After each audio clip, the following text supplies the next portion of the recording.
নমস্কার, আমি Sharmistha travel diaries থেকে নিয়ে এসেছি ছোট্ট একটি পিকনিক ব্লগ।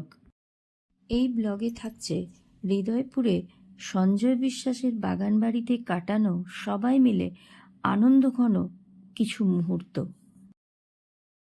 যারা এখন আমার ভিডিও দেখছেন তারা আশা করি কোথাও না কোথাও এই মুহূর্তগুলোর সঙ্গে নিজেদের রিলেট করতে পারবেন।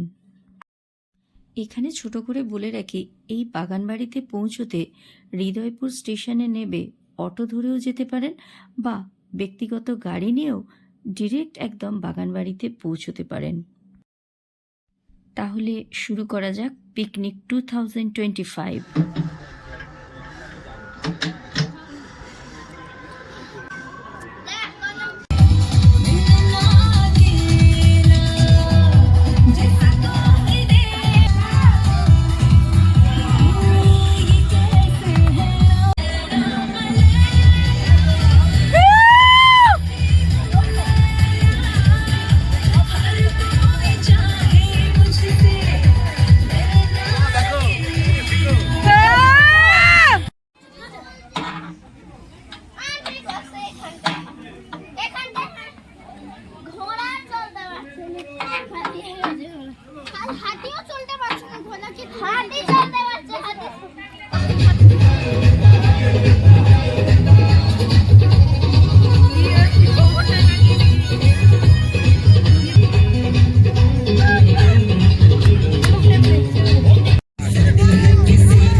তাহলে ভিডিওটি এখানেই শেষ করছি। ভিডিওটি ভালো লাগলে লাইক, শেয়ার, কমেন্ট আর সাবস্ক্রাইব অবশ্যই করবেন।